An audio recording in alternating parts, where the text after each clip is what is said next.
बिस्मिल्लाहिर्रहमानिर्रहीम। I am Dishan Khalil from PTS Farooqabad law instructor. आज हम देखते हैं कि किसी भी क्राइम सीन पर फ़ोटोग्राफ़ी कैसे की जाती है, उसका क्या तरीक़ाकार है और इसकी क्या अहमियत है।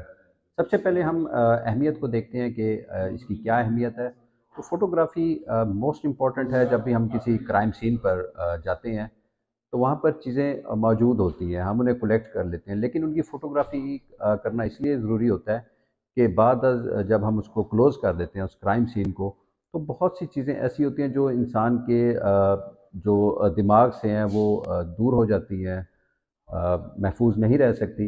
बेहतर तो यही है कि हम उन्हें राइट डाउन करें, लिख लें, लेकिन कुछ चीज़ें ऐसी होती हैं जो हमारे उस वक्त रश आवर्स की वजह से या वैसे वो हम इन्हें नहीं कर सकते। लेकिन जब हम फ़ोटोग्राफ़ी कर लेते हैं उस जगह को हम महफूज कर लेते हैं कैमरे की आंख से, तो फिर हम उन्हें जब हम तफ्तीश में हम उन चीज़ों को दोबारा जोड़ लेते हैं, उनका रब्त इकट्ठा कर लेते हैं और रब्त कायम कर लेते हैं। तो बहुत सी ऐसी चीज़ें जो हमें उस वक्त मौका पर नहीं हम देख पाते, वो बाद में फ़ोटोग्राफ़ी की मदद से हम उन्हें देख सकते हैं। तो आज देखते हैं कि हम फ़ोटोग्राफ़ी कितने तरीक़ों से की जा सकती है और कैसे-कैसे की जा सकती है।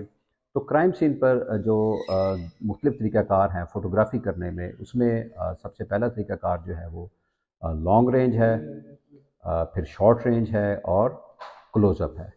लॉन्ग रेंज फ़ोटोग्राफ़ी में ये होता है कि हम उस क्राइम सीन को, मिसाल के तौर पर कोई एक बिल्डिंग है, तो हम उसको कोशिश करेंगे कि वो पूरी की पूरी बिल्डिंग जो है वो फ़ोटोग्राफ़ी उसकी की जाए। उसमें चारों तरफ से कोशिश करेंगे कि उसको फ़ोटोग्राफ लिए जाएँ, ताकि वो बिल्डिंग बिल्डिंग जिसमें वो क्राइम कमिट हुआ है, वो हमारे सामने महफूज हो सके। उसके बाद आ जाते हैं हम शॉर्ट रेंज में। शॉर्ट रेंज में फ़ोटोग्राफ़ी करने का मकसद ये है कि वहाँ पर जो मौजूद एविडेंस हैं, उसको हम देख सकें कि कौन-कौन सी एविडेंस कैसे-कैसे मौजूद हैं। तो उसका तरीक़ाकार भी यही होगा कि मिसाल के तौर पर उसी बिल्डिंग में किसी एक रूम में कोई क्राइम कमिट हुआ है, कोई मर्डर हो गया है, तो हम उसमें एक तो उसकी एंट्रेंस पॉइंट पर फ़ोटोग्राफ़ी करेंगे, फिर उसी रूम के चारों तरफ में 360 डिग्री पर फ़ोटोग्राफ़ी जो है वो मुकम्मल करेंगे। तो उसका तरीक़ाकार ये होता है कि हम पहले रूम के एक कॉर्नर में खड़े हों और शॉर्ट रेंज फ़ोटोग्राफ़ी करें, फिर दूसरे कॉर्नर में, फिर तीसरे में और फिर चौथे में। यानी कि हम 360 डिग्री से तमाम चीज़ों को शॉर्ट रेंज पर फ़ोटोग्राफ़ी कर लें।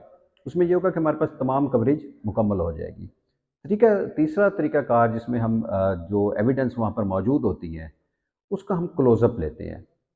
क्लोज़अप लेने में ये होता है कि उसमें जो चीज़ें मौजूद होती हैं, एविडेंस मौजूद होती है, उसको हम बहुत क्लोज़ से लेते हैं, ताकि हमें उस एविडेंस की मुकम्मल शनाख्त हो सके और वो हमारी तफ्तीश में कारआमद साबित हो सके। एक और तरीक़ाकार जिसमें हम उस एविडेंस को एक स्केल रखकर फ़ोटोग्राफ़ी करते हैं।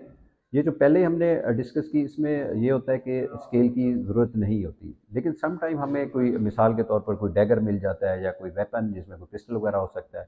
अगर हम उसको स्केल रखकर उसकी फ़ोटोग्राफ़ी करें, तो वो हमारे लिए फ़ायदेमंद साबित हो सकता है। तो इस तरीक़ाकार में हम स्केल, बास्केल और बिला स्केल दोनों तरीक़ों से फ़ोटोग्राफ़ी मुकम्मल कर सकते हैं।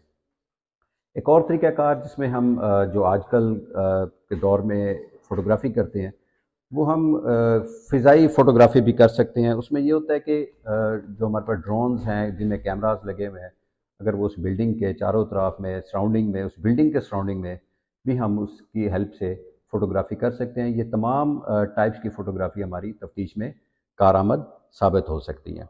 ठीक है?